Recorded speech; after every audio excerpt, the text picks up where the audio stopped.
Bueno, para todos y para todas, muy buenas tardes. Pues voy a presentar hoy una parte de lo que se trabajó en el proyecto de maestría, eh, en la maestría de forma general, pero enfatizando en el hacer una caracterización. El título es Caracterización por microscopía electrónica de hexaferritas M. Y lo que se busca, o lo que pretende en esta charla, es primero mostrar para qué hacer una caracterización de materiales y qué hacemos, qué ganamos con eso. Entonces, pues, la caracterización de materiales sucede cuando a un material se le perturba con una señal, bien sea lumínica, térmica, con electrones, con diferentes elementos, se puede perturbar ese material con esa señal y en respuesta obtenemos diferentes resultados, lo cual nos la podemos asociar a las propiedades de ese material. En este caso, más adelante lo vamos a ver, el material descrito es un material magnético denominado hexaferrita, específicamente el tipo M. Entonces, pues sí. Bueno, uno de los elementos que utilizamos para recoger información, es el microscopio electrónico de barrido. Ese microscopio electrónico de barrido tiene unas sondas que eh, recogen los elementos y los detectores de esas ondas que recogen la respuesta de, de un haz incidente, que llega sobre la muestra. Entonces, ese haz incidente puede observar diferentes propiedades. Eh, por ejemplo, si utilizamos electrones secundarios, que en la pera de interacción lo podemos ver que está en la superficie, más o menos, está en la parte más alta de la muestra, podemos obtener imágenes topográficas de la superficie. También, si nuestro microscopio tiene también la sonda, podemos obtener las imágenes de composición o la distribución química por electrones retrodispersados. Esa distribución la encontramos en una capa más interna en la muestra. Y bueno, hay unos microscopios, el de la universidad en este momento no contamos con ese. Se pueden hacer imágenes STEM, que es la mezcla de barrido y transmisión. También, que ese sí lo puede hacer la universidad, el microscopio electrónico de la universidad, se pueden sacar perfiles analíticos, los mapas de distribución por EDX. Y es cuando el haz incidente entra a la parte más profunda de la pera de interacción con la muestra. Hay otros elementos que tampoco los tiene el microscopio electrónico de la universidad, pero muchos otros microscopios lo tienen, que es las EBSD, difracción de electrones retrodispersados. Son sondas que se van adquiriendo con cada uno de los equipos. Otro elemento que se utiliza, espera un segundito. Otro de los elementos que utilizamos para hacer esa caracterización son la máquina de difracción de rayos X, pues que se basa en la ley de Bragg para medir los patrones de la estructura cristalina. Ese es uno de los elementos que más adelante vamos a hablar también de él. Y otro de los elementos que utilizamos en este trabajo para caracterizar, fue el magnetómetro de muestra vibrante, o BSM, por sus siglas en inglés. Pues eh, con este instrumento y la técnica podemos hallar algunas propiedades como la saturación, la remanencia, el campo coercitivo, y todos esos a partir de una curva de histéresis, que al mover el material dentro de un campo, pues me produce una respuesta eléctrica que es medible. Es medible, y esa es con la que medimos una respuesta eléctrica y magnética que la podemos medir en, en las gráficas. Bueno, esas eran las técnicas que se utilizaron. La difracción de rayos X, el magnetómetro de muestra vibrante y el microscopio electrónico de barrido. Fueron los tres elementos que se utilizaron para caracterizar este material. ¿Y este material cuál es? Es una hexaferrita M. Pero esa vaina, ¿cómo la podemos nombrar? Pues es un tipo de material magnético. Los materiales magnéticos pues tienen muchísima historia, pero básicamente desde el siglo XVIII comenzaron a hacerse importantes con la magnetita, con el estudio de la magnetita. Pero es en 1930 cuando dos investigadores de la Universidad de Tokio, en la década del 30, inventaron un material que crea la familia general, que es el de las ferritas. Estas ferritas se volvieron importantes en el campo en la Segunda Guerra Mundial, fueron utilizadas en diferentes usos, con diferentes aplicaciones, pues en las guerras mundiales, y eso le dio bastante impulso al desarrollo de materiales magnéticos. Y es así que más en la década del 50 se crea una ferrita con una estructura hexagonal. Esa estructura, esa ferrita con estructura hexagonal la vamos a denominar hexaferrita, que tiene como propiedad que son ferrimagnéticas, son materiales ferrimagnéticos. De estas hexaferritas, se puede hablar que hay 6 tipos. La más elemental es la M, pero hay diversos tipos que M, Z, Y, W, X y la U. Unas de esas son uniaxiales, como la hexaferrita M, y las otras son ferrexoplanas, o sea, tienes una base de magnetización.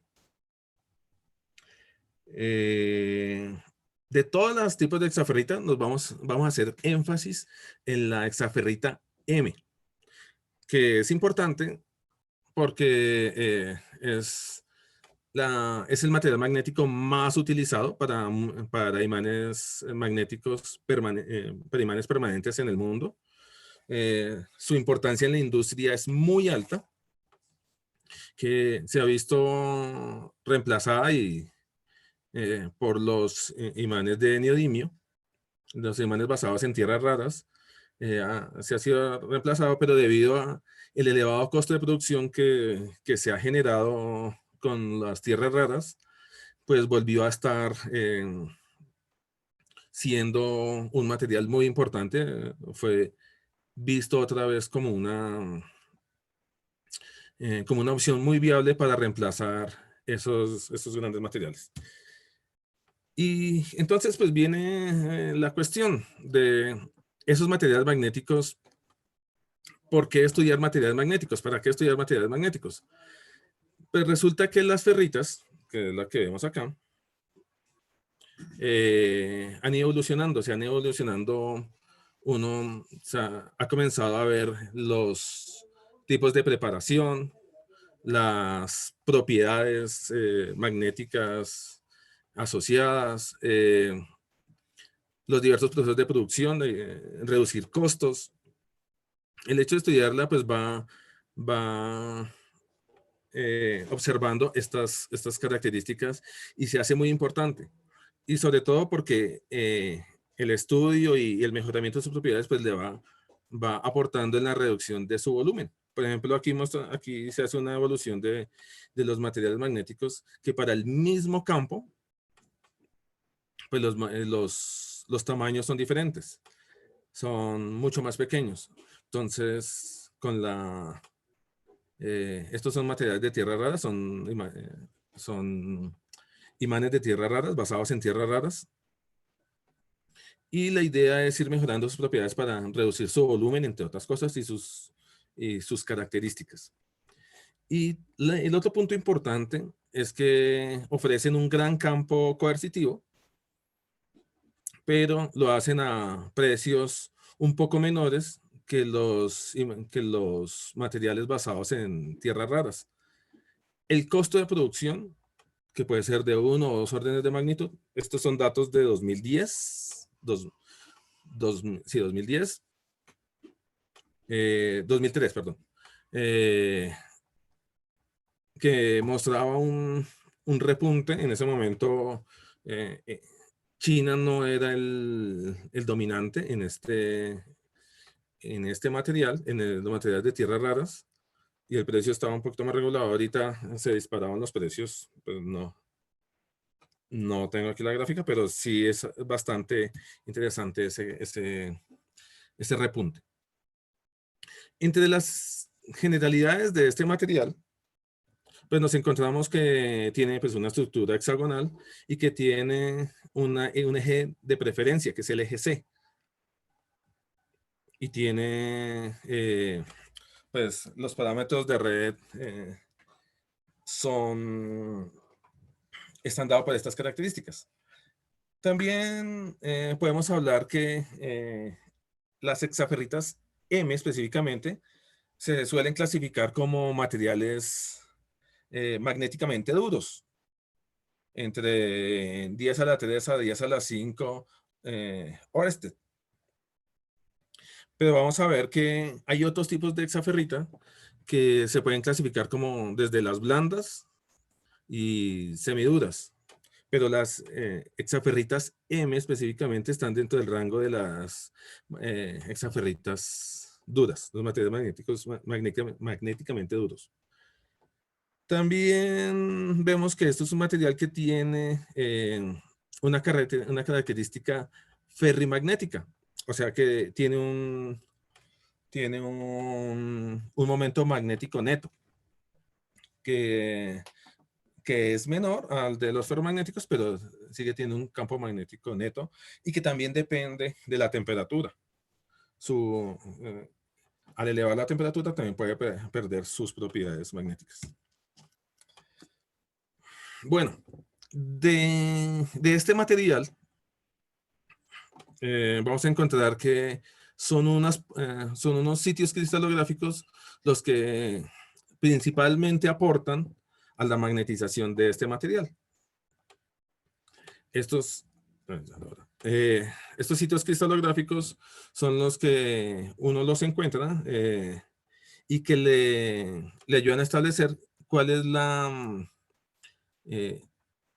magnetización neta al finalizar de todo el proceso. Pero bueno, entonces, esto es de forma general. Pero entonces, cuando nos dispusimos a hacer el trabajo de grado, el año pasado, cuando se entregó esto, pues una de las hipótesis, algo que queríamos desarrollar, era que si se podía elaborar una hexaferrita tipo M por un método químico, el método denominado citrato. Resulta que hay un método usual que es el método de reacción de estado sólido, en el que se elaboran estos materiales magnéticos. Una de las primeras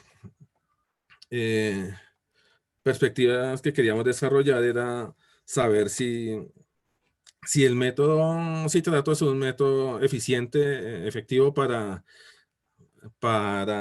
construir para fabricar este material. Entonces, este fue el método que se utilizó, donde hay unos precursores que son nitrato de estroncio, de cobalto y de hierro, y que al unirse al ácido cítrico, pues generaron lo que vamos a denominar más adelante lo vamos a nombrar así, la estequiometría de la hexaferrita M. Pero esa fue nuestra primera hipótesis. Entonces, pues queríamos saber si era posible, porque en el método de reacción de estado sólido hay desde 800, desde valores 800, se forman estructuras de hexaferrita M. Entonces nosotros dijimos, eh, si comenzamos desde esa temperatura, encontraremos este material, esta estructura.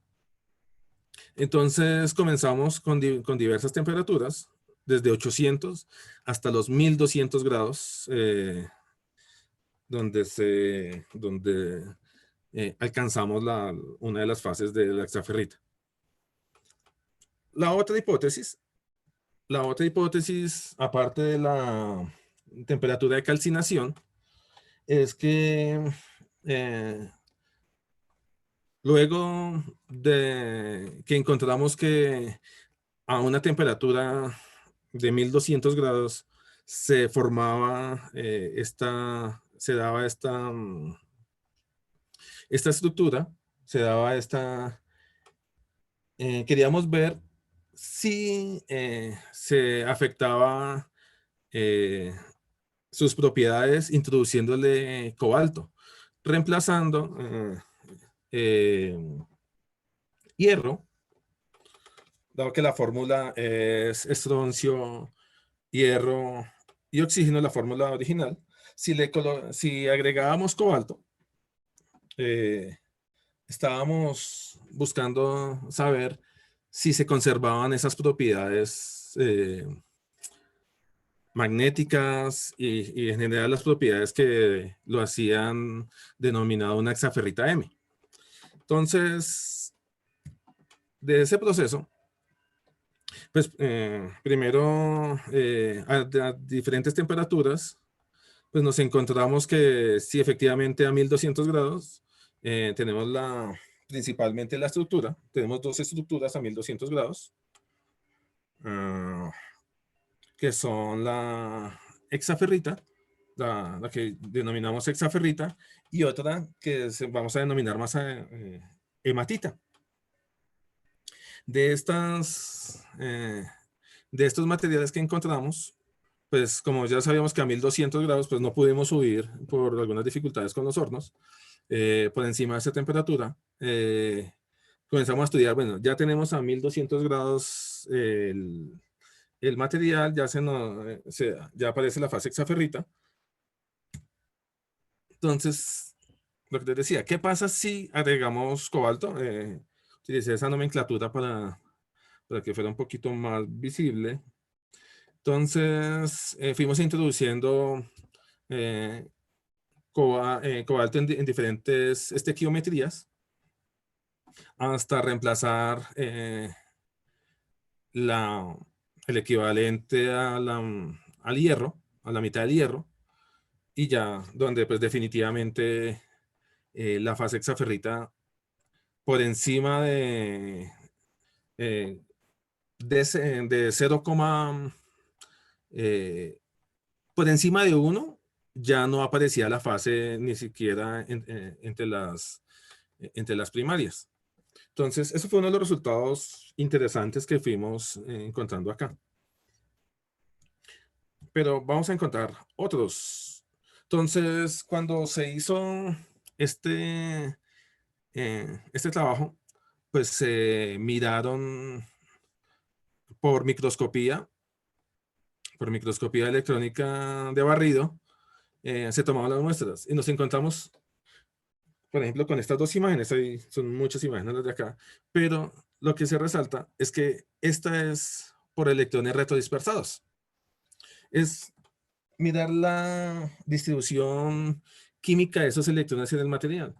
Pero si ustedes lo miran, estos dos materiales, que aunque su morfología, eh, su topografía se ve diferente, el color que se encuentra es muy parecido. Entonces, cuando uno mide el coeficiente de retrodispersión, pues se encuentra que es similar en los valores, y por eso es que curiosamente, porque suelen ser colores diferentes, eh,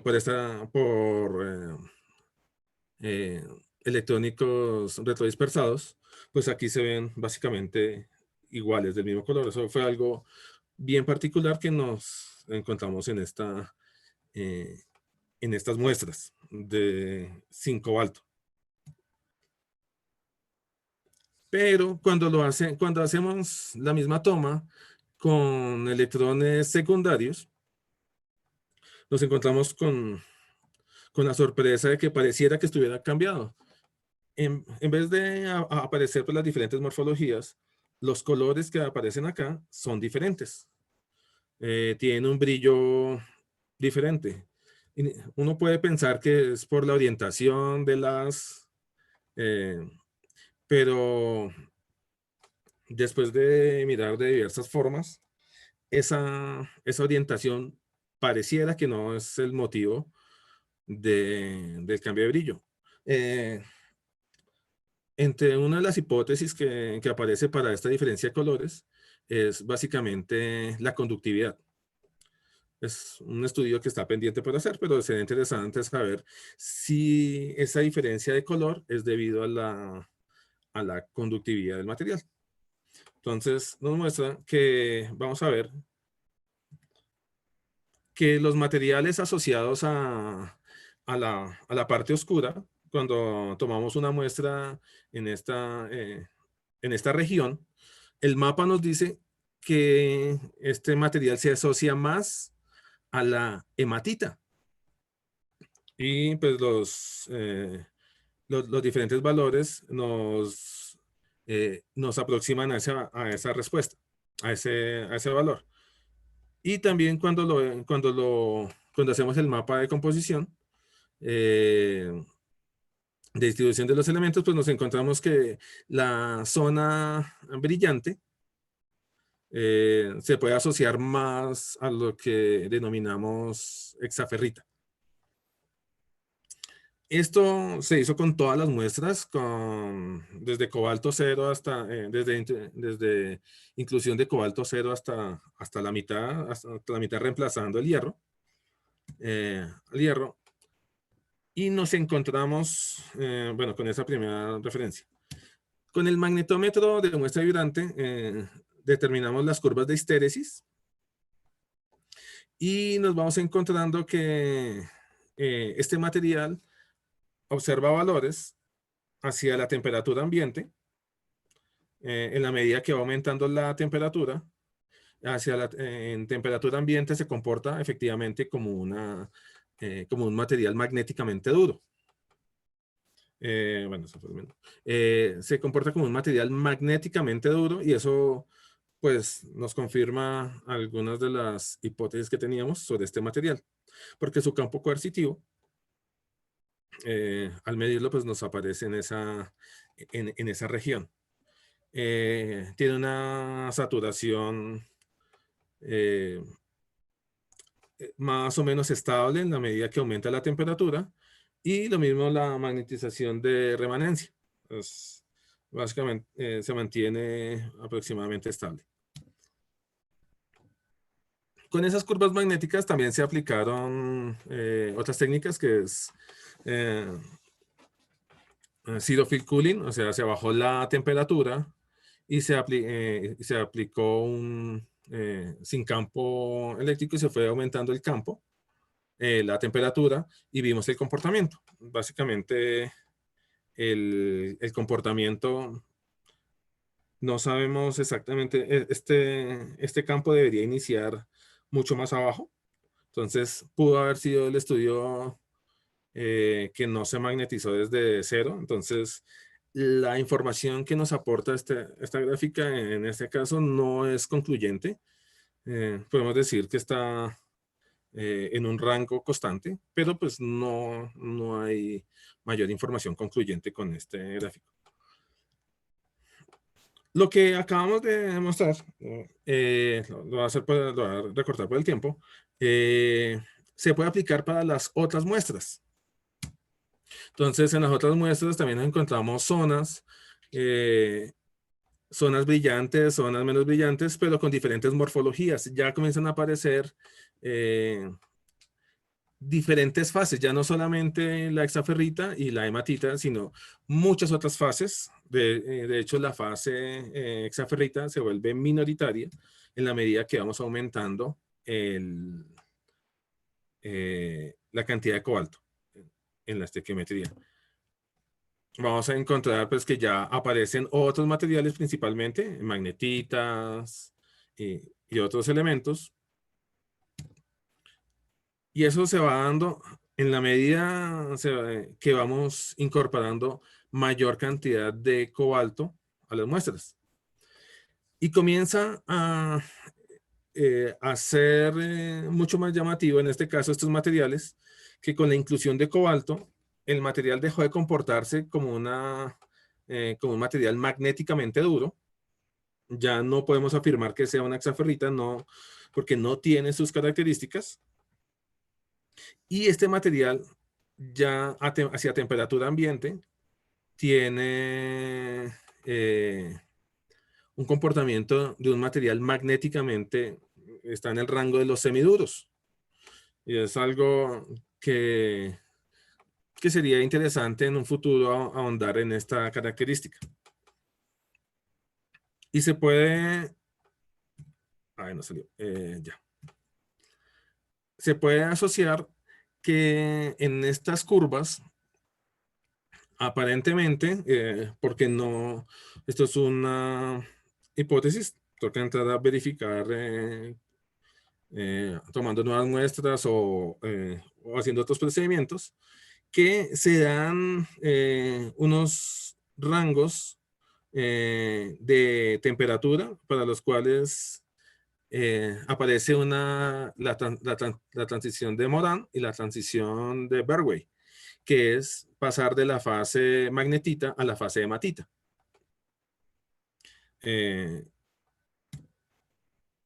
Esto es lo mismo con los otros materiales. Se van dando pues las diferentes, ya comienzan a aparecer 5, 6 y hasta más, alrededor de 5 o 6 fases mayoritarias. Y volvemos a que con la introducción de cobalto, efectivamente las muestras magnéticas, el resultado magnético, pues sigue manteniendo este material con características de un material magnéticamente semiduro, que está en el rango de los 200 Oersted. Y se ven mucho más pronunciadas las mismas transiciones que hablábamos hace poco, Bergwijn y Moran, para estas temperaturas, para estos cambios de temperatura. Y, uy, apenas. Y pues, ¿qué nos encontramos con estos materiales a lo largo de la investigación?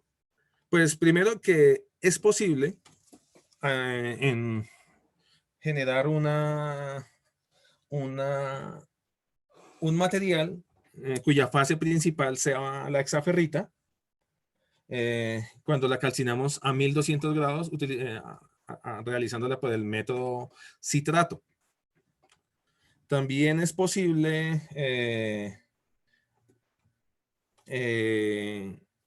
darse estos valores con temperaturas más altas, pero no entramos a indagar qué pasaría en temperaturas superiores a 1200 grados.